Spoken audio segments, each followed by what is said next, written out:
विचार कहते हैं, थॉट कहते हैं, कुछ भी कह लीजिए, समझने की है ना। अगर हमारे ये विचार ही ट्रांसफर होते हैं,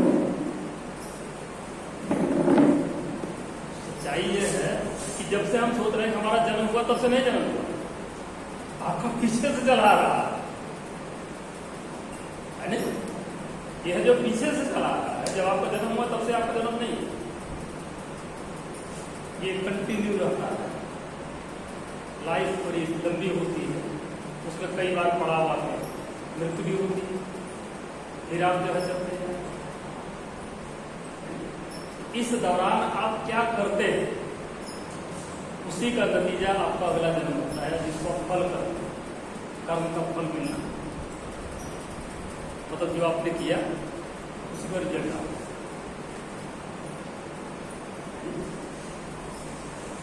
तो ये चीज है कि हम इसको निर्मल करें। और जो सबसे बड़ी चीज जो है आपने बताया, दैट वाज कनेक्टिविटी। क्या है? कनेक्टिविटी। जब तक कनेक्टिविटी नहीं है तब तक हम किसी के बारे में कुछ नहीं सुनते, है ना। सड़क पर लोग चल रहे हैं, है ना। लेकिन अगर हमारा कोई दोस्त, कोई रिश्तेदार कहीं जो है चोट खा के गिर जाता है तो हम रुकते हैं। सबके लिए तो नहीं रुकते हैं। रुकते क्यों है? वहां पर कनेक्टिविटी है ना। हमारी जो कनेक्टिविटी चली आ रही है, मंदिर जी को पता है, राम को पता है ना। हम इनको देखेंगे तो रुक जाएंगे, बाकी नहीं रुकेंगे, चले जाएंगे। ये कनेक्टिविटी जो है, संबंध जिसको कहते हैं, ये बड़ी चीज है। अब वो संबंध हमारा किससे है, निर्भर इस पर है ना। वो कनेक्टिविटी किससे है, ये इस पर निर्भर करता है। कनेक्टिविटी हमारी बुद्ध से है, कनेक्टिविटी हमारी अरहत से है, कनेक्टिविटी हमारी भगवान से है, कनेक्टिविटी हमारी संत से है, या वो कनेक्टिविटी हमारी असंत से है ना। ये इस पर निर्भर करेगा हमारा जीवन। मैं समझता हूँ ये बहुत सारी चीजें जो है बड़े ढंग से सामने आपको समझाया और आप समझ गए होंगे, और आगे आप अपने जीवन में इसका पालन करेंगे। जब पालन करोगे तो भाई आपको कुछ मिलेगा। ये चीजें तो आपने सीखा। हम जो बात करने जा रहे हैं, मैं देख रहा हूँ 2-3 साथी हमारे अभी आना शुरू किए, बाकी लोग तो काफी दिनों से आ रहे हैं। हम इन 3 साथियों को भी सुनेंगे, थोड़ा 2-3 मिनट ही सही, बाद में सुनेंगे नए लोगों को भी अभी आना शुरू किया। मैं जो कहना चाह रहा हूँ, प्रोजेक्ट की बात करने जा रहा हूँ, जिसे भविष्य हमारा अनिश्चित है, अतीत भी अनिश्चित है, हम नहीं जान रहे है नहीं, और उस पर हमारा कोई बस भी नहीं। अतीत पे हमारा कोई बस नहीं, लेकिन वर्तमान पे हमारा बस है। हम वर्तमान में बदलाव कर सकते हैं, वर्तमान में कुछ भी कर सकते हैं। इसलिए मैं जो बात करने जा रहा हूँ वर्तमान की बात। उस वर्तमान में बहुत बड़ा संसार है, बहुत बड़ी दुनिया है, बहुत बड़े कनेक्टिविटी है। मैं कुछ जिक्र करना चाहूँगा। अभी रिसेंटली 2 घटनाएं घटी, एक जापान में घटी है और एक लंका में घटी है ना। और दोनों बुद्धिस्ट कंट्री, विडम्बना देखिए कि दोनों बुद्धिस्ट कंट्री हैं, लंका और जापान दोनों, और दोनों में एक घटना है ना। जापान के प्राइम मिनिस्टर को गोली मार दी गई, पूर्व प्राइम मिनिस्टर है ना। और लंका में प्राइम मिनिस्टर का घर तोड़ दिया गया। लोग जो है प्रेसिडेंट के घर में घुस गए, आवास। क्या हो, क्या हमको इनसे कुछ सबक सीखना चाहिए या नहीं सीखना चाहिए? सीखना चाहिए। एज ए कंट्री भारत को कुछ सीखना चाहिए, नहीं है ना। 2 घटनाएं और हुई है ना। एक नूपुर शर्मा नाम की महिला ने जो है पैगंबर साहब को कुछ कमेंट कर दिया, और दूसरी एक बहुआ मोहित्रा नाम की महिला ने जो है काली पर जो है कमेंट कर दिया।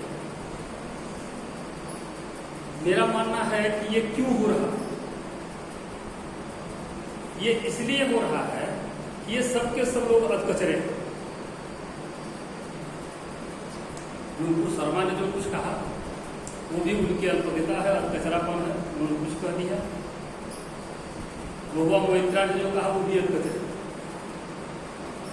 है नहीं। इन सारी चीजों का असर पड़ेगा। और एक और घटना घटी है जो आगे चल करके हमको प्रभावित करने जा रही है, देश को पूरी प्रभावित करने जा रही है। उत्तर प्रदेश ने एक निर्णय लिया सरकार ने कि अब 3 सेवाओं को छोड़ करके क्लास 2 और क्लास 3 की सारी सेवाएं जो है कॉन्ट्रेक्चुअल कर दी जाएगी। पीसीएस, पीपीएस और पीसीएस-जे 3 सर्विसेज को छोड़ करके बाकी सारी सेवाएं जो है अब कॉन्ट्रेक्चुअल होगी, यानी 5 साल के कॉन्ट्रैक्ट पे रखी जाएगी। आगे क्या होगा कुछ पता नहीं। ये एक्सपेरिमेंट, अगर उत्तर प्रदेश में ये एक्सपेरिमेंट सफल होता है तो एक्सपेरिमेंट पूरे देश पर किया जाएगा, यानी एक दूसरे फॉर्म में जो है केंद्र सरकार ने भी किया।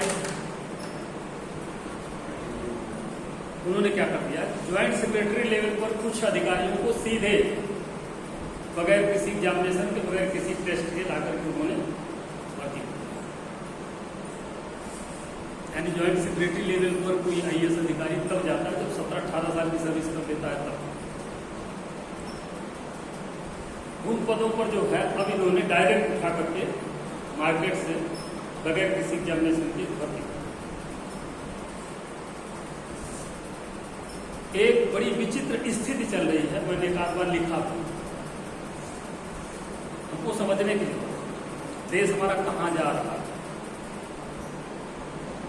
जो भारत के संविधान का अनुच्छेद 74 है उसमें एक मंत्रिपरिषद का वर्णन आता है। क्या है? काउंसिल ऑफ मिनिस्टर्स, यानी सीधे लिखा हुआ है कि there shall be a council of ministers to aid and assist the president of India. भारत के प्रेसिडेंट को जो है मदद के लिए, सलाह के लिए क्या होगी, एक मंत्रिपरिषद होगी, काउंसिल ऑफ मिनिस्टर्स। ये काउंसिल ऑफ मिनिस्टर्स आया कहां से? ये कोई नई वो नहीं है, कहीं और से आई है। ये भारत में ऑलरेडी एग्जिस्ट कर रही थी। पहली बार ये एग्जिस्ट कर रही है सम्राट अशोक के काल में। सम्राट अशोक के काल में तब इस मंत्रिपरिषद को कहा जाता था नवरत्न। क्या कहा जाता था? नवरत्न। 9 लोगों की एक कमेटी हुआ करती थी जिससे जो है सलाह लेकर के, मशविरा लेकर के सम्राट अशोक अपना राज्य का संचालन करते। और ये 9 जो है जो होते थे वो अपने अपने क्षेत्र के एक्सपर्ट होते थे। एक राजा सारी चीजों का तो एक्सपर्ट नहीं हो सकता ना। तो सम्राट अशोक को लगा कि हम कुछ एक कमेटी बनाएं जो अलग अलग टाइप के एक्सपर्ट्स हो, जो हमको सलाह देंगे और उस सलाह के आधार पर हम राज्य का संचालन करें। तो निश्चित रूप से जो है उसकी एक क्वालिटी थी कि उसमें एक्सपर्ट्स भर्ती किए जाते थे, ऐसे नहीं लाए जाते। दूसरा उदाहरण मिलता है रिसेंट में, अभी आधुनिक भारत में, वो है छत्रपति शिवाजी महाराज। छत्रपति शिवाजी के काल में इस मंत्रिपरिषद को अष्टप्रधान कहा जाता था। क्या कहा जाता था? अष्टप्रधान। यानी 8 लोगों की एक कमेटी थी, वो 8 लोग एक्सपर्ट होते थे और उन एक्सपर्ट्स की सलाह से शिवाजी महाराज राज्य का संचालन। उस अष्टप्रधानों में से जो प्रथम होता था उसी को पेशवा कहा जाता है।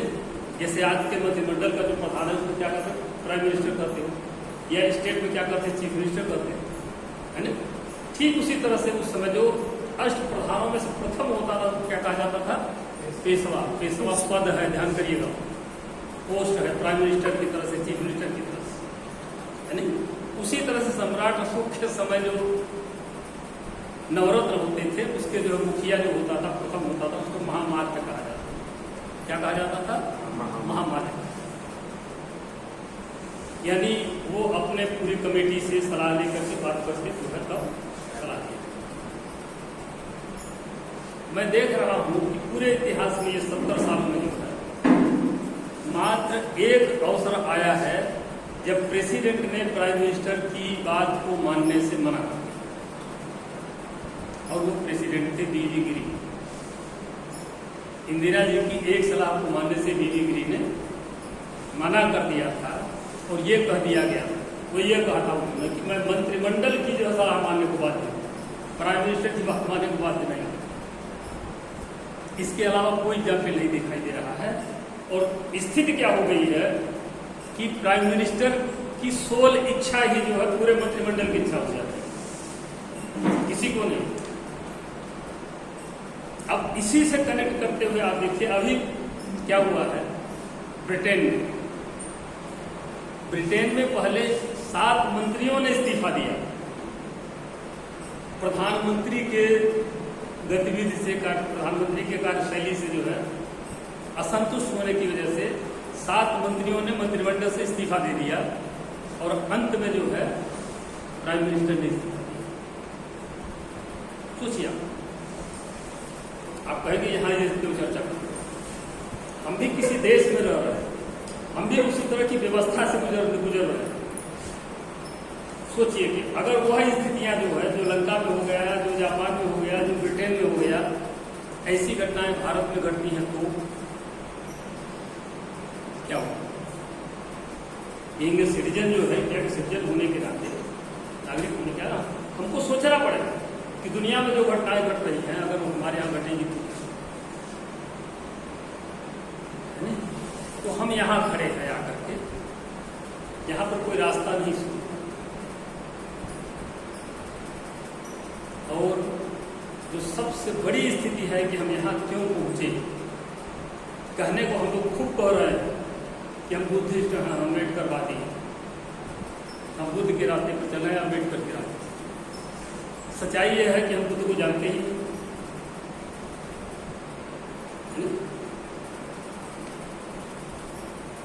तो क्या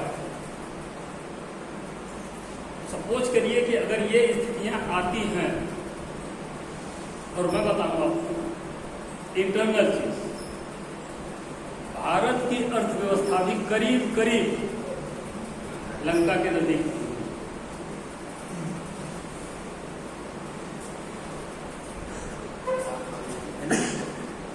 अब लंका में विद्रोह हो गया, क्यों हो गया? क्या ऐसा विद्रोह भारत में भी हो सकता है? वो स्थिति आने पर नहीं हो, भारत में नहीं हो, लंका में हो गया। क्यों? जैसा वहां का प्राइम मिनिस्टर कर रहा था वैसा भारत का भी प्राइम मिनिस्टर कर रहा था, अंतर नहीं। वहां भी वही हुआ, यद्यपि वो बुद्धिस्ट कंट्री है। इसका मतलब यह नहीं कि बुद्धिस्टों के यहाँ सब अच्छा ही अच्छा होता है, गलतफहमी मिटा दीजिए। बुद्धिस्ट कंट्री होना चीज अलग है और बुद्धिस्ट बिहेवियर होना अलग बात। बुद्धिस्ट कंट्री होने के बावजूद जो चीज अभी साहब कह रहे थे हम उस चीज को समझें। अगर हमारे दिमाग में आ गया कहीं न कहीं से कि बुद्धिज्म सबसे अच्छा दर्शन है, वहीं से कोर्ट शुरू हो जाएगा। यह कोर्ट लंका में आई, वहां के जो है प्राइम मिनिस्टर ने भी जो है अपनी पब्लिक को ये पढ़ाया कि ये जो विधर्मी है, नॉन बुद्धिस्ट है, इनसे दूरी बना, ये अच्छे लोग नहीं है। वही चीज भारत में हो रहा है। तो वहां तो वो हो गया, वो कंट्रोल हो गया, प्रधानमंत्री को भागना पड़ा, जो प्रेसिडेंट को भागना पड़ा। लेकिन अगर ऐसी स्थिति भारत में आती है तो यहां विद्रोह नहीं होगा। क्यों नहीं होगा? क्योंकि यहां का समाज टुकड़ों में बटा हुआ है, टुकड़े दर टुकड़े बटा हुआ है। अब कोई दो टुकड़े समान नहीं है। बाबा साहब अम्बेडकर ने जो कहा है कि यहाँ पर जो डिस्पैरिटी है वो डिस्पैरिटी नहीं है, वो ग्रेडेड डिस्पैरिटी है ना। कोई तो बराबर नहीं है, हर एक दूसरे से या तो छोटा है या तो बड़ा है। ये सोशल कंसेप्ट है। और यह जो हमारा अहम है इन्फीरियरिटी कॉम्प्लेक्स या सुपीरियरिटी कॉम्प्लेक्स है, ये जो यहाँ पर ये क्रिएट की गई डिस्पैरिटी, इससे कुछ लोगों में जो है इन्फीरियरिटी कॉम्प्लेक्स है, कुछ में सुपीरियरिटी कॉम्प्लेक्स, कुछ लोगों में हीन भावना, कुछ लोगों में। इस कारण से ये सारे लोग इकट्ठे नहीं हो सकते। सोचिए हमसे गलती कहां हो रही है, और आज भी अगर हम नहीं चेते तो आगे और दुर्गत हो जाएगी। इस डिस्पैरिटी को दूर करने के लिए बाबा साहब ने संविधान में जो दो प्राविधान किए हैं, पहला है अनुच्छेद 17 और दूसरा है अनुच्छेद 18। संविधान का अनुच्छेद 17 और संविधान का अनुच्छेद 18। 17 में यह है कि अनटचेबिलिटी को खत्म किया जाता है ना। संवैधानिक रूप से अनटचेबिलिटी का कोई अस्तित्व भारत में नहीं है, लेकिन क्या प्रैक्टिकल में ऐसा है? सच्चाई यह है कि अगर ये प्राविधान कर दिया गया कि हम इसको समाप्त कर रहे हैं, तो कभी इसकी समीक्षा भी होनी चाहिए थी संसद में कि क्या वास्तव में समाप्त हो गया या नहीं हो गया। अगर नहीं हुआ है तो क्यों नहीं हुआ है, हम बैठे कभी चर्चा ही नहीं। बहुत इंपॉर्टेंट अनुच्छेद था ये, और इस देश के लोकतंत्र के लिए, इस देश की व्यवस्था के लिए जरूरी है कि हम अनटचेबिलिटी को खत्म करें, लेकिन आज तक इस पर कभी चर्चा नहीं। दूसरा एकदम उसी से लगा हुआ अनुच्छेद है 18। शैक्षिक और सैन्य जो है डिग्रीज को छोड़ के, टाइटल्स को छोड़ करके सारी टाइटल्स को असंवैधानिक घोषित कर दिया गया। क्यों किया गया? ये जो डिग्रियां हैं असंवैधानिक डिग्रियां, ये समाज में जो डिस्टिंक्शन पैदा करते हैं, ये जो टाइटल्स हैं ये समाज में डिसइंटीग्रेशन पैदा करते, इसलिए सारी जो है उपाधियों को, सारी टाइटल्स को खत्म कर दिया गया। क्या वास्तव में खत्म हो गई है? अब नहीं खत्म हुई तो क्यों नहीं हुई? क्या इसको देखा जाना चाहिए था? नहीं देखा जाना चाहिए। आज तक संसद में कभी इस पर चर्चा,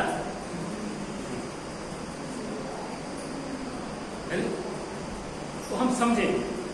एक चीज और है जो हम लोगों को चर्चा चलाने की जरूरत है। संविधान पर बड़ी जबरदस्त हमारी हो रही है, और ये भी कहा जा रहा है कि संविधान फेल हो रहा है, संविधान कुछ नहीं है, ये गड़बड़ है, वो गड़बड़। सच्चाई ये है कि एक केस में जो है यह आया था कि संविधान का बेसिक स्ट्रक्चर क्या है, बेसिक स्ट्रक्चर क्या है, मौलिक इसकी संरचना क्या है। अब वहां भी जो है जब वो सब्जेक्ट आया तो बेसिक स्ट्रक्चर शब्द लिखने के बाद उन्होंने डिफाइन नहीं किया और आगे बढ़ गए। सुप्रीम कोर्ट आगे बढ़ गया। गड़बड़ क्या है? भारत एक ऐसा देश है जहां पर यहाँ की सुप्रीम कोर्ट को 2 तरह के कार्य दे दिए गए हैं, अन्य देशों में नहीं। सुप्रीम कोर्ट जो है आपका, ये सर्वोच्च अपीली अथॉरिटी है, कोर्ट है, यानी लोअर कोर्ट से जाते हुए हाई कोर्ट से सुप्रीम कोर्ट जाता है। एक काम तो उसका अपीली कोर्ट के रूप में है, और दूसरा इसका जो दायित्व है वो है कॉन्स्टिट्यूशनल कोर्ट। क्या है? Constitutional court. यानी सुप्रीम कोर्ट का एक दायित्व यह भी है कि वह कानूनों को देखे, ये संविधान के अनुकूल ही बन रहे हैं या नहीं। क्यों? संविधान का अनुच्छेद 13 कह रहा कि जो भी कानून, जो भी रूल, जो भी परंपराएं संविधान से असंगत होंगी वो निरस्त हो गई अपने आप। तो संवैधानिक है या नहीं यह देखने का काम अन्य देशों में एक अलग संस्था को दिया गया बना करके, लेकिन भारत में ये दोनों पावर एक ही दे दिया गया सुप्रीम कोर्ट। वो क्या रहा है कि ये अपीलीय कोर्ट वाला काम तो सुप्रीम कोर्ट निभा रही है ना, जो मुकदमे दायर वो करते हैं, लेकिन उसका एक जो दूसरा वाला काम है कॉन्स्टिट्यूशनल कोर्ट का, कि वो रूल्स की, कानूनों की जो है संवैधानिकता की जांच करे, उस काम को देख ही नहीं रहा। मतलब आज आपको सोचने की जरूरत है, क्यों हम यहाँ चर्चा कि सुप्रीम कोर्ट का जो सबसे महत्वपूर्ण ड्यूटी थी, दायित्व था, उस पर आज तक चर्चा ही नहीं हो रही, नहीं देखा जाता है ना। अब आप देखिए कि जो संविधान का भाग 4 है, भाग 3 और 4 को कंपेयर करिए। भाग 3 जो है ये राइट्स के बारे में, कि ये देश के नागरिकों के क्या क्या अधिकार है, और भाग 4 जो है इसका क्या है, ड्यूटीज एंड रिस्पॉन्सिबिलिटीज, देश के नागरिकों के दायित्व क्या है, कर्तव्य क्या है, ये उसमें।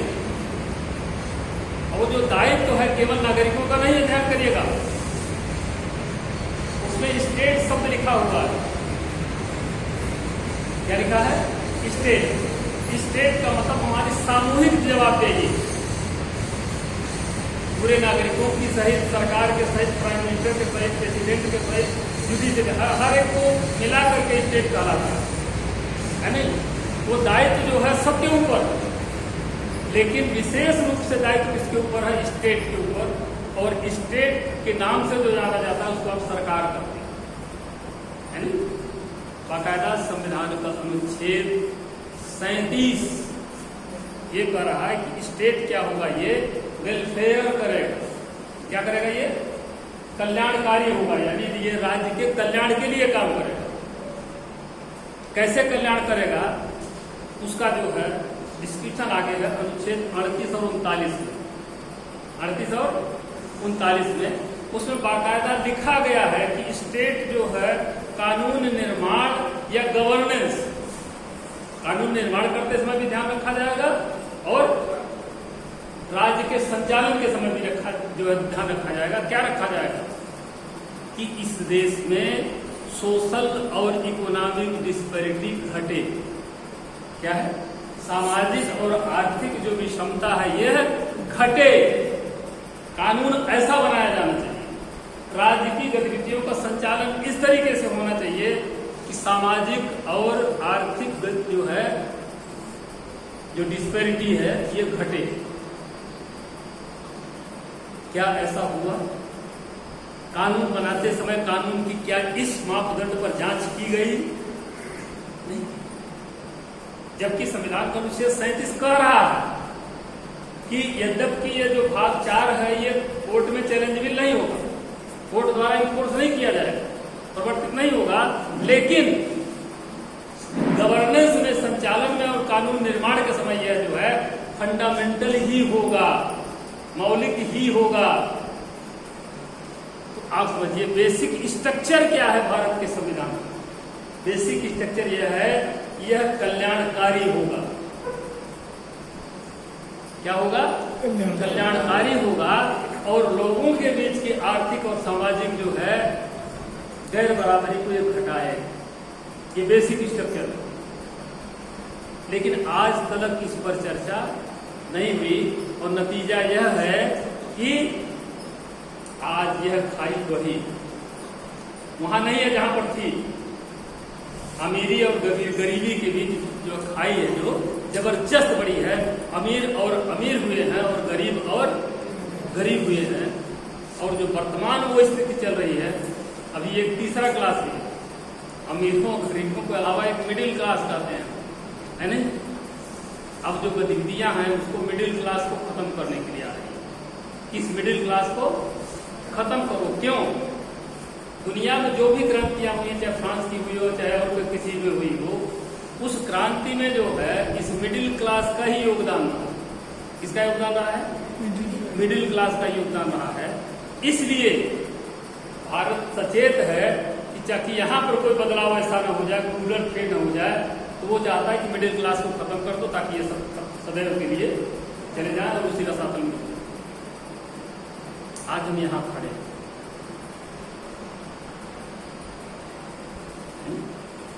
यद्यपि हम लोगों ने ये बैठक 8 साल पहले शुरू किया था, लेकिन कोरोना कांड में जो है 2 साल पूरा ठप रहा लगभग। इधर 3 महीने से हम लोगों ने फिर से इसको रिवाइव करने की कोशिश किया है, तो ये चल रहा है। तो प्यारे दोस्तों, मैं ये कहना चाहूँगा कि आज हमारी जो जवाबदेही है, हमारा जो दायित्व है वो बढ़ा। मिडिल क्लास का दायित्व अब बढ़ा है, क्योंकि ये इसी के पास कुछ दिमाग है, एक थोड़ा बहुत पढ़ लिया है नहीं? बाकी तो हमारा जो है 70% समाज के पास फुर्सत ही नहीं है, रोटी कपड़े में लगा हुआ। तो इस मिडिल क्लास को समझने की जरूरत है। सबसे पहला प्रहार आपके ही ऊपर होने जा रहा है, दूसरे को नहीं। वो तो जो गांव में जी रहा वो रोटी मिल जाएगी तो खाई देगा, बांट के खा देगा, कर देगा। लेकिन जो सबसे बड़ा प्रहार होने जा रहा है, आपको प्रहार होने जा रहा है। अगर आप कुछ करते हो तो सबसे पहले आप अपने लिए ही कर रहे हो, दूसरे के लिए नहीं करने जा रहे। सबसे पहले आपकी चेतना से, इसकी जागरूकता से सबसे बड़ा जो फायदा होने वाला है आप ही का होने वाला। पहले जब आपका फायदा हो जाएगा तो इस फायदे को आप थोड़ा थोड़ा बांटो। मेरा कहने का ये दूसरी चीज प्यारे बंधुओं, मैं ये कहना चाहता हूँ कि मैं ये बराबर देख रहा हूँ, अभी जो साहब कह रहे थे, तमाम शब्द हैं जिनका हम लोग मिस इंटरप्रिटेशन किए पड़े हैं। जब भंते नागसेन से मीनांदर से चर्चा हो रही थी, तब मीनांदर ने एक सवाल पूछा था भंते नागसेन से कि भंते जी बताइए, धर्म की हानि कब होती है, यानी धर्म का पतन कब हो जाता है, कि किन परिस्थितियों में?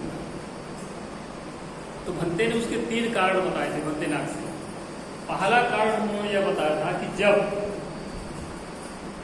धम्म के कुशल व्याख्याकार नहीं रह जाते, जब धम्म के कुशल व्याख्याकार नहीं रह जाते हैं, तब धर्म का हानि होती है, पतन हो जाता है।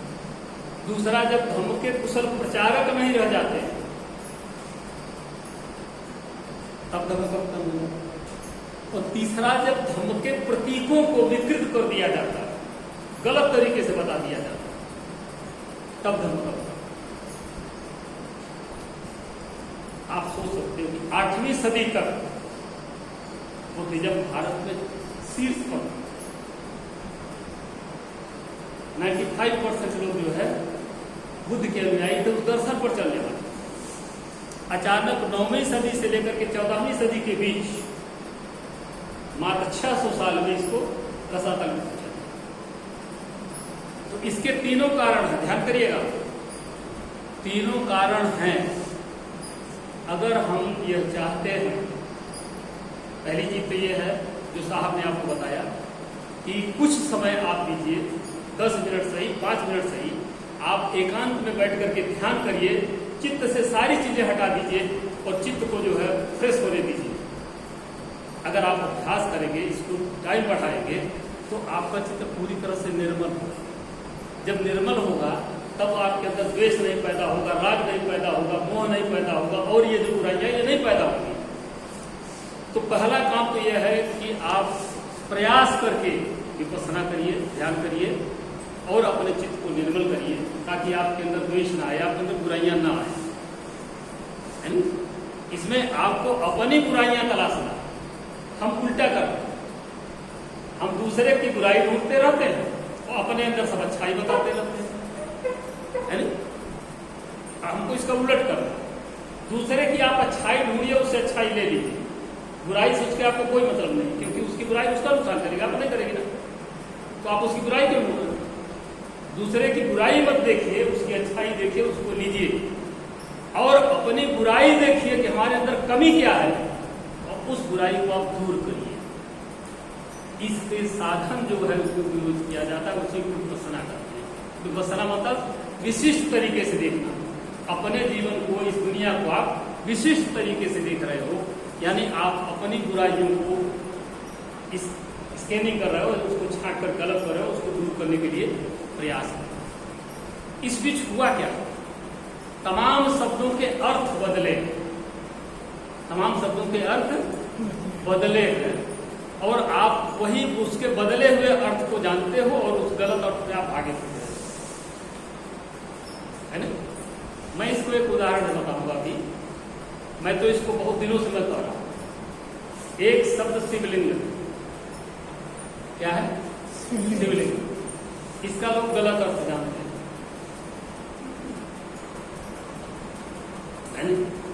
शिवलिंग का मतलब होता है कल्याण का प्रतीक। शिव माने कल्याणकारी, शिवलिंग माने होता है कल्याण का प्रतीक, है नहीं? और यह जो शिवलिंग शब्द है ये स्तूप के लिए आया था अस्तित्व में। मतलब स्तूप को क्या कहते थे? कल्याण का प्रतीक है ये, यानी बुद्ध का स्तूप में कल्याण का प्रतीक है। इसको देखिए, इसे सीखिए बस, है ना? बुद्ध के दर्शन में पूजा पाठ नहीं है, वहां कुछ मिलना नहीं है। मूर्ति मूर्ति है, चाहे बुद्ध की रख दे, चाहे राम की रख दे, चाहे किसी की रख दे, है ना? उस मूर्ति से आपको कुछ नहीं है। पूजा पाठ की जरूरत नहीं है। जरूरत कितनी थी कि बुद्ध से आप सीखिए कि आखिर बुद्ध किस तरह से ये बने हैं। क्या हम भी बुद्ध बन सकते हैं? बन सकते। हर एक में क्षमता है, हर एक में बुद्धांकुर है, बन सकता है। लेकिन ये आपके ऊपर निर्भर करता है कि आप अपने को क्या बनाना है। नहीं, साहब ने भी क्या कहा? विचार आते हैं आप पैदा कर, विचार आप पैदा करते, कहीं आता नहीं, कहीं विचार कहीं से नहीं आता है, विचार आप खुद पैदा करते हो। अब ये आपके ऊपर निर्भर करता है कि आप किस तरह के विचार पैदा कर रहे हो, किस तरह के विचार क्रिएट कर रहे हो, किस तरह थॉट क्रिएट कर रहे हो। और इसके लिए जरूरी है कि आप विपස්සना करें, ध्यान करें। तो मैं समझता हूं कि हमको ये चीजें सोचने की जरूरत है, शब्दों के अर्थ को समझने की जरूरत है। और न समझे में जो है लोग उसको शब्द को गलत तरीके से एक्सप्लेन कर देते हैं और आप जो पूरी तरह से बिखर जाते हैं। तो अगर आप नहीं जान रहे हो तो जो शब्द वो बता देगा तो हम आप वही सब जो प्रचलित है वही हम लेके चल पड़ेंगे। और दुर्गत वहीं तक नहीं है, कई बार उन्हीं शब्दों को गलत अर्थ में सुप्रीम कोर्ट भी करने लगता है, हाई कोर्ट भी करने लगता है। आज गलत है। नक्सलवाद क्या चीज है डिफाइन नहीं किया गया है। नक्सलवादी कह करके बंद कर दिया जाता है, उस पर दो उल्टी सीधी धाराएं लगा दी जाती। नक्सलवाद की कोई धारा नहीं है, क्योंकि वो डिफाइन शब्द ही नहीं डिफाइन। जब शब्द नहीं डिफाइन है तो उसकी धारा कैसे बना दोगे आप? है नहीं? धाराएं आप दूसरी लगाए हो और कह रहे हो नक्सलवादी नहीं। क्यों? क्योंकि इस शब्द को का अर्थ तमाम लोग जानते हैं। इस तरह से जो है अगर हम शब्द को नहीं समझ पा रहे हैं तो उसका गलत अर्थ निकाल करके गलत तरीके से लोगों के साथ प्रताड़ना। अच्छा, जरूरी चीज है कि हम इन चीजों को समझें। जैसे नक्सलवाद शब्द है, ये नक्सलबाड़ी पैदा। नक्सलबाड़ी एक जगह है बंगाल में। बंगाल में एक जगह का नाम है नक्सलबाड़ी, क्षेत्र का नाम। नक्सलबाड़ी क्षेत्र के जो है मजदूरों ने जो है बड़े किसानों के खिलाफ विद्रोह किया, बड़े जमींदारों के खिलाफ विद्रोह कर दिया था। वो लोग कुछ चाह रहे थे कि हमारी मजदूरी कुछ बढ़ा, विद्रोह कर दिया, है ना? तो यह क्या है? शोषण के खिलाफ विद्रोह कर देना, शोषण के खिलाफ विद्रोह कर देना, यानी मजदूरों का जो है जमींदारों के खिलाफ विद्रोह था। नक्सलबाड़ी में पैदा हुआ था, इसलिए इसको नक्सलवाद कहा जाता है। तो अगर ओरिजिन में आप देखोगे तो नक्सलवाद अच्छी कंसेप्ट है, बुरा नहीं है। शोषण का विरोध करना बुरा कहां से? अच्छा है। लेकिन उस अच्छाई को जो है इस तरह से प्रस्तुत कर दे रहा है कि बुराई हो। नक्सलवाद आज बुराई हो। जिहाद शब्द है अरबी भाषा का शब्द। जिहाद शब्द अरबी भाषा का शब्द। जिहाद के माने क्या होता है? सत्य के साथ खड़े होना, सत्य के लिए जो है संघर्ष करना, सत्य के लिए युद्ध करना। और युद्ध कोई हथियार से नहीं होता है, ध्यान करिए आप। युद्ध के लिए हथियार जरूरी नहीं है। आप अगर किसी शोषण के लिए आवाज उठा रहे हो तो यह भी युद्ध है नहीं? जिहाद का मतलब होता है सत्य के लिए युद्ध करना, सत्य के लिए लड़ना। यानी इसी को हम जो है दूसरे शब्दों में धर्म युद्ध कहते हैं। क्या कहते हैं? धर्म युद्ध कहते हैं। जिहाद के माने में क्या होता है? धर्म युद्ध। लेकिन अरबी भाषा हम नहीं जानते। अब जिहाद का जो अर्थ हमको परोस दिया जाता है वही हम पढ़ के लेके चले। नतीजा क्या होगा? जब आप गलत जगह से गलत तरीके से स्टार्ट करें तो गलत उसका अंत होगा। ये मैंने उदाहरण बताया। प्यारे बंधुओं, मेरा कहने का मतलब ये है कि हम लोग पूरी मेहनत के साथ 8-9 साल से जुटे हैं कि कुछ लोगों को हम समझा पाए कि हमारे लोग सही रास्ता जो है अपना लें, और उस रास्ते से अपने जो हमसे कम जानकार लोग हैं, सब लोग तो इतना नहीं पढ़े हैं, उनकी भाषा में अगर उनको हम समझा पाए किसी तरह से, तो निश्चित रूप से ये समाज, ये दुनिया सुंदर हो सकती है, अच्छी हो सकती है और बेहतर हो सकती है। तो इस दुनिया को और अच्छा बनाने के लिए और सुंदर बनाने के लिए मैं आप सबसे चाहूँगा कि आप इस ओर चले, बुद्ध की रास्ते को समझें, डॉक्टर अम्बेडकर की रास्ते को समझें। अंत में एक शब्द के साथ मैं अपनी बात को विराम दूंगा। बाबा साहब अम्बेडकर ने बड़े साफ शब्दों में कहा है कि जाति और लोकतंत्र एक साथ नहीं चल सकते। ये दोनों अवधारणाएं एक दूसरे की विरोधी है। जाति और लोकतंत्र जो है ये एक दूसरे की विरोधी अवधारणाएं हैं।